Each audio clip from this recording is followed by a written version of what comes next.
So relating to the topic of strength and power, are there different levels that go into exerting strength? Yeah, definitely. There are different levels. I mean, there are different levels of the tone of voice. Mm-hmm. So the tone of voice can be anywhere from way too low or way too high. Because real strength has a mid-tone. It's like most people think of strong as being a 10, when real strength, in my experience, is more like a 5.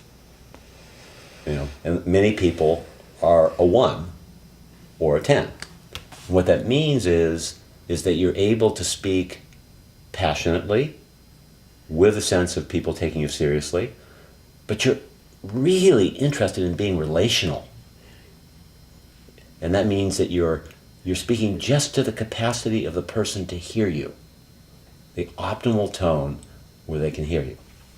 So that's one part of a gradient of a level. The second part is, how's your timing and consideration? Is the timing and the consideration where a person's actually with you and present?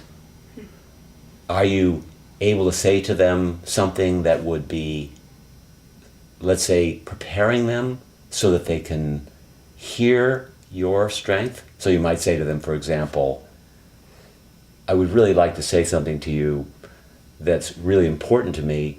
Is now a good time?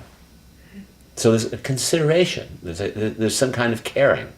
Now, most people, again, don't see that as a level of importance when they're expressing strength. Strength is seen as just a decibel level, or as just a grunt, or a power. And then there's a boundary with the strength. You're asking for something, and there's a clarity or an intelligence. Are you saying the exact level that you want to say? Because you might be saying 3 times more than you want to say, or you might be saying 1/3 of what you want to say. So there's a precision in strength as well.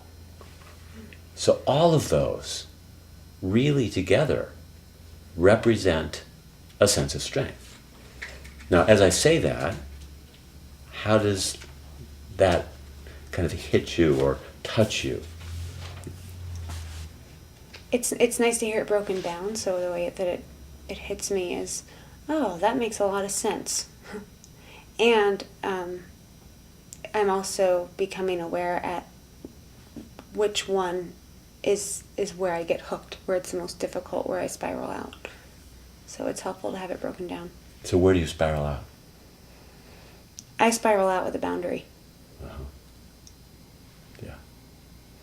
So you have the boundaries be too strong or too little? Or not clear? Not clear. Okay. So that's a really good thing. Oh, I spiral out with not being clear. Mm-hmm. Now, the other thing that is really important is when you need to express strength, it always relates to our relationship to aggression or anger or frustration or impatience. So another feature is being able to tame and be aware of our aggression so that it doesn't bleed in and make the decibel level go too high. Or if our tendency is to feel unentitled and meek, not to let it get too low. So all of those are really just such a wonderful component of gracious strength. And I think grace is a word that paradoxically works very well with strength.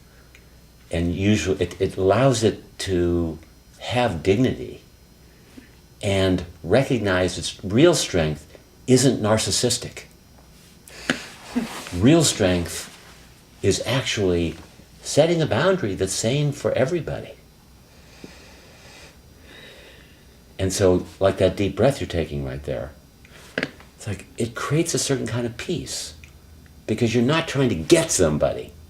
You're just standing up for what is a sensible truth.